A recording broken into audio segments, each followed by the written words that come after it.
عاجل تألق أيوب الكعبي وصدمة الإعلام المصري. لن تصدق ماذا قال الإعلام المصري عن أيوب الكعبي والمغرب. قبل أن نبدأ اشترك في القناة وفعل الجرس واضغط إعجاب للفيديو ليصلك كل جديد.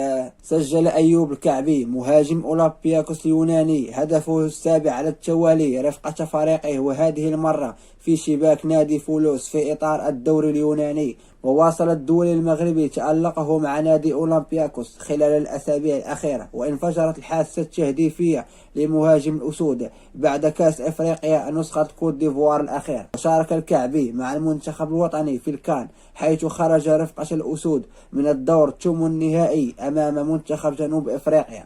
ومن المنتظر أن يكون الكعبي حاضرا في لائحة وليد الركراكي المقبلة. واندهش الإعلام المصري من تألق أيوب الكعبي، حيث قال الإعلام المصري: أيوب الكعبي لاعب كبير وذو مهارات عالية، وهو مظلوم داخل المنتخب الوطني المغربي لأنه لا يأخذ فرص كثيرة للعب داخل المنتخب الوطني، وهذا السبب الذي يجعله لا يتألق داخل المنتخب الوطني المغربي. ونرجو من وليد الركراكي مدرب المنتخب المغربي أن يمنحه فرص للعب أكثر داخل المنتخب الوطني لكي نرى مهارات وأهداف أيوب الكعبي، لأنه في الحقيقة لاعب ذو مهارات عالية. شكرا على المشاهدة، اضغط إعجاب للفيديو واشترك في القناة وفعل الجرس ليصلك كل جديد.